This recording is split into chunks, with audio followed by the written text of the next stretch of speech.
Yo, yo, yo! What's up sa inyo mga boss? So, I'm back here at my house, at my room.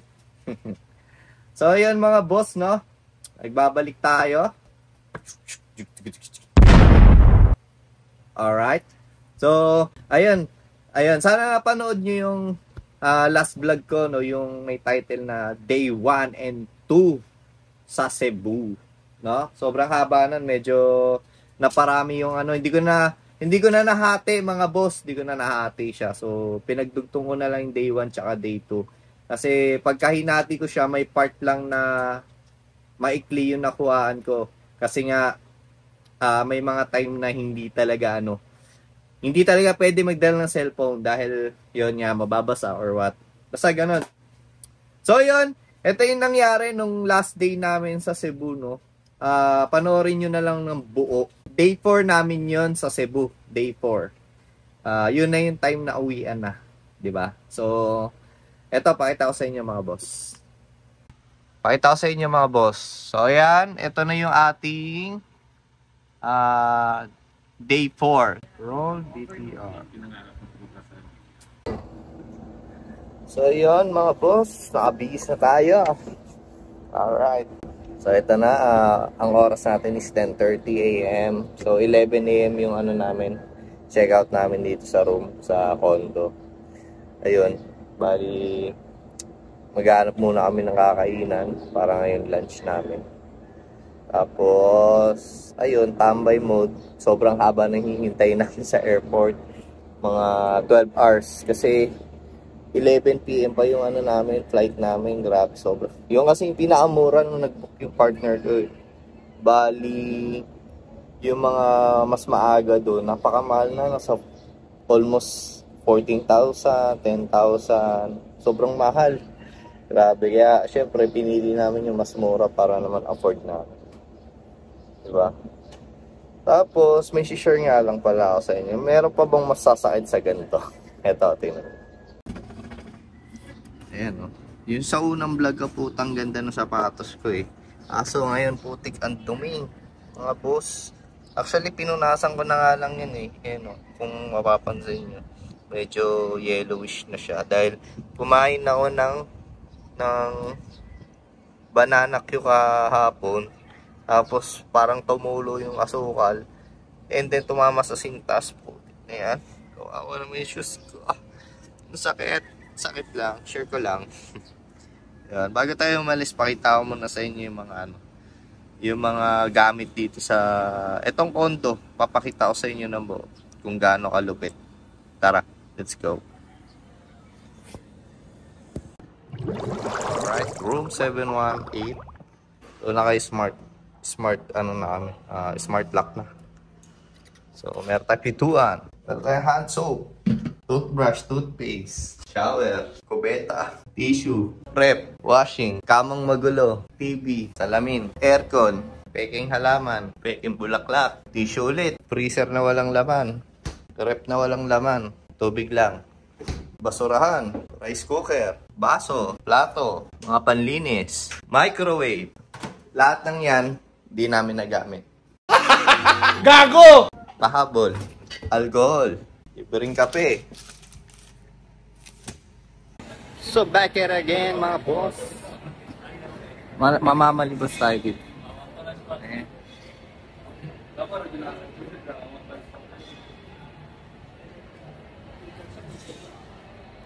Ayaw tayo bigyan. Hindi. Lipat natin yung bag dito kasi bawal ipasok sa loob dahil masikip. Kaya dito muna sa tapat. So pasok mo tayo mga boss.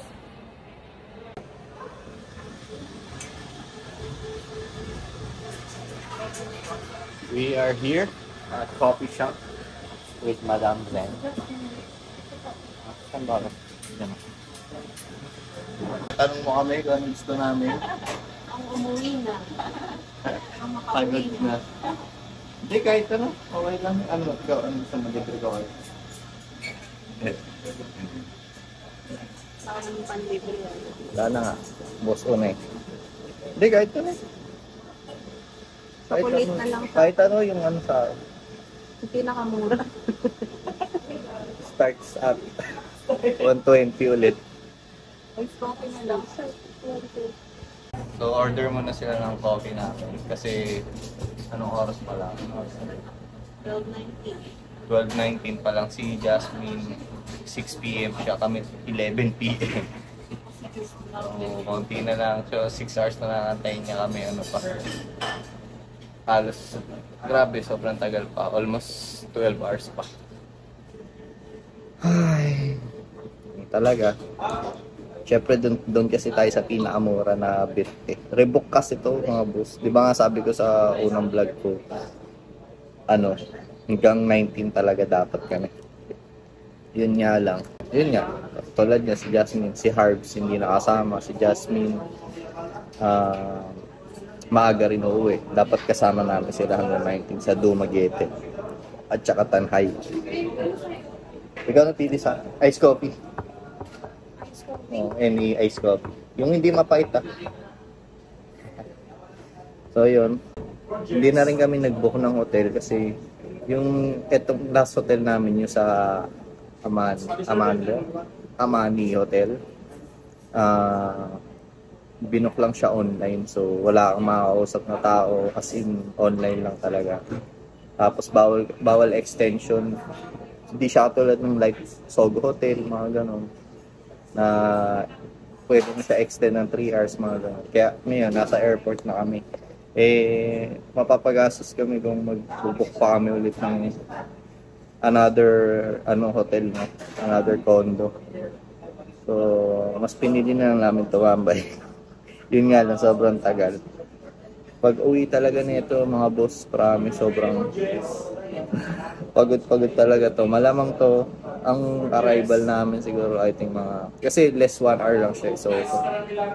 So kung 11 PM, I think mga less 12 midnight, no? So mga ganon, 12 AM ang pinaka-maximum. Tapos mag-grab pa kasi kami dito. So yun, mga talaga siya. Mga 12 something or 1, sabihin natin ganon. So, and then, bagsak talaga, promise. Yo, what's up again, mga bossing? So, this is me, Boss Brown.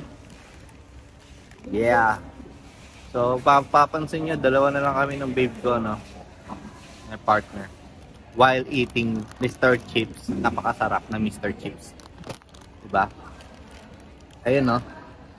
So, nangyari, mga boss, dapat mag-check-in kami. Diba sabi ko kanina, wag na mag-check-in kasi sobrang kumbaga magagastos pa kami, no? So, kaso kanina, sakit ulo nito. Sabi niya, check-in daw kami. No? Kwentong malupit. Boy, meron akong kwento! Kaso sabi ko sa kanya, sa akin okay lang magantay.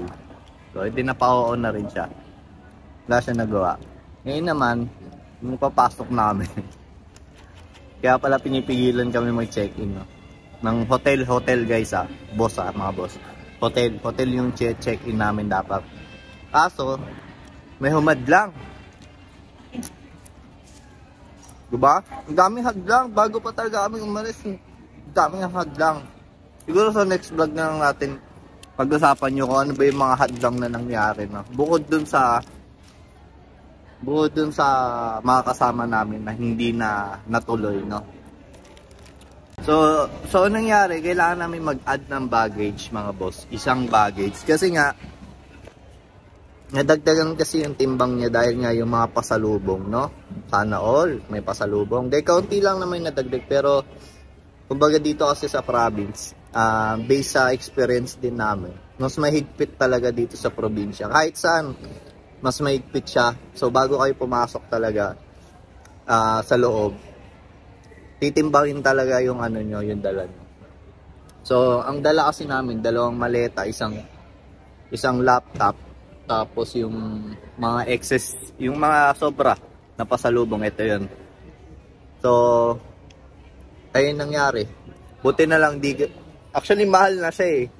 Wala na sana kaming babayaran. Kaso, yun nga. Ang binayaran namin 667 pesos sa isang maleta, no? So, dahil nga sobra. So, yung binayaran namin. Kaya pala, hindi kami pinag-check-in ng hotel. Ayan, base lang sa akin ha. Kumbaga, kaya hindi natutuloy yung mga plano, no? Ayun pala yung dahilan. So, wala lang. Share ko lang. Share ko lang kasi ganun yung nangyari. So, uuwi na lang kami, may gagastusin pa talaga. So, well, ganun talaga. Expect na natin yan na kailangan talaga pag magta-travel ka, may sobra. Yun din, isa rin yun sa, ngayon, sinasabi ko sa inyo, yung mga nagbabalak. Masaya siya, sobrang saya niya. Masaya siya, mga boss. Yun nga, sabi ko sa mga, so sa last video ko, mag-try din kayo sa mga hindi pa nakapag-try mag-travel, sa mga busy, mga business-minded dyan, no? Yung mga sobrang busy dyan, may trabaho na, may business pa, try nyo rin, pero kailangan meron kayo extra budget. So yun, no, yun lang, dapat may extra kayo talaga, yung mismong pag-uwi nyo, meron pa kayong mabubunot sa bulsa. So ayun lang, tip ko lang sa inyo yun. Kasi hindi pwedeng sakto lang eh. For example, ang budget nyo lang sa travel nyo is 10k lang. Oo, kakasya siya. Kakasya siya talaga. Pero meron din kasi mga time na nabiglaan yung gastos. Like meron ka palang bibili na ganito. Like meron pa pala kayong plano na ganito, nabiglaan. Kasi yung itinerary na gagawin nyo, hindi nyo naman talaga totally malalaman kung ano yung gagastusin. Kaya, yun lang. Tip ko sa inyo. Kunyari, ang budget nyo 10k, siguro sobrahan nyo kahit paano, gawin yung 15,000 ganun, depende sa lugar okay na ako dito.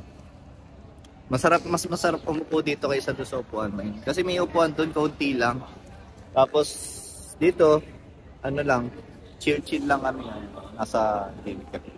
So yun, balik tayo, no, sa kinikwento ko, sa sinasabi ko.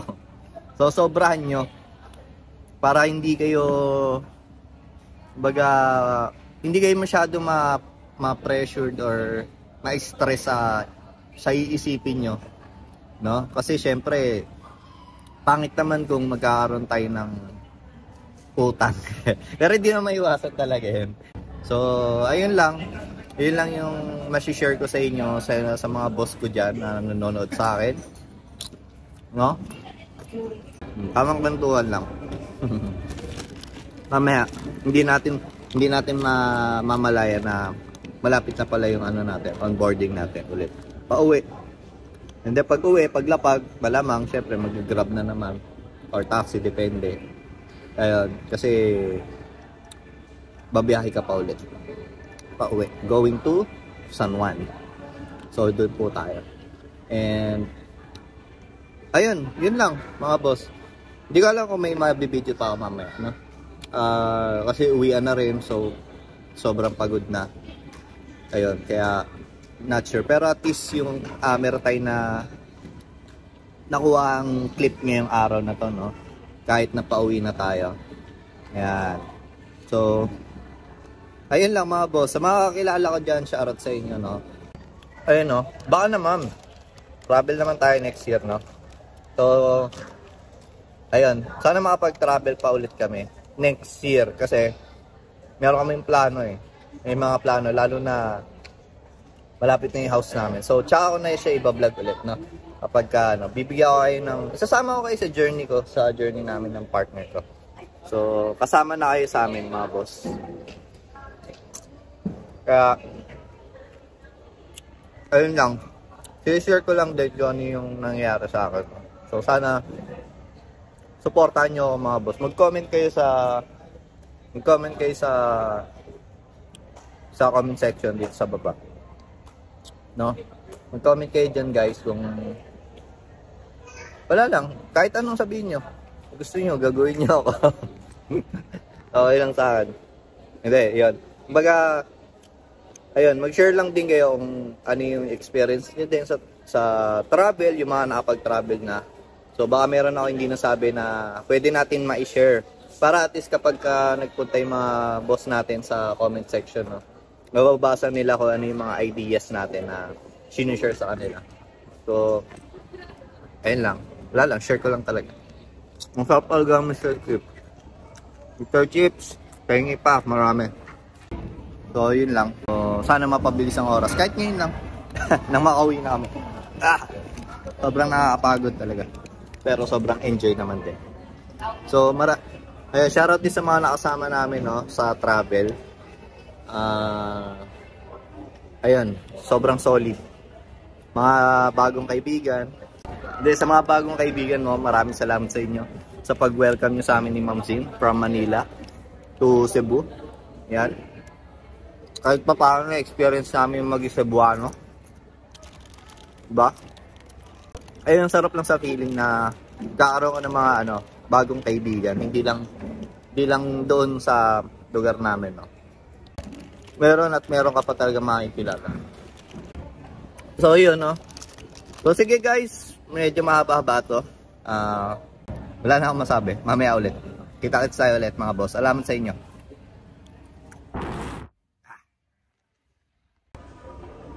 Nakita ko paniki, mga boss. Ayun. Nalipad yung paniki. Ayun. Nasa loob. Paniki. Ganun lumipad ng paniki. Grabe, no? Nasa loob tayo ng airport. May paniki sa loob. Naging gubat, eh. Ayun. Share ko lang. Bye. So, yun, mga boss. Yun lang ang ating last day sa Cebu. Maraming salamat sa suporta nyo dito sa Boss Brand. Ayan, ito na naman yung background natin, no? Yung ating comics, no? Tsaka walang iba, hindi si Mama Mary. Sinasamahan na naman tayo. So yun, maraming salamat sa inyo sa suporta nyo. Sa pagsama sa akin sa tour namin sa Cebu. Cebu talaga, Cebu. Sa Cebu, mga boss. So yun, dami pang nangyari doon. Hindi na talaga kinayakuhan. Kasi para makapag-enjoy naman ako, no? Yun, pero at least nasama ko kayo sa mga ibang part doon, sa mga ibang lugar doon. Ayan, hindi nyo ako iniwan, mga bossing. So, ayan. Hindi ko na ulit pahabain pa. So, hanggang dito na tayo. Maraming salamat sa inyo, sa suporta nyo. This is me, Boss Brand. Saludo sa inyong lahat. Yeah, alright. Okay ba yung yung intro ko, yung cinematic intro? Comment naman kayo, mga boss, kung good siya. No? Yun. Alright, okay ka ba dyan? Thank you Mana Boss. Please like and share and subscribe to my YouTube channel. Kita kits ulit next vlog. This is me Boss Brand.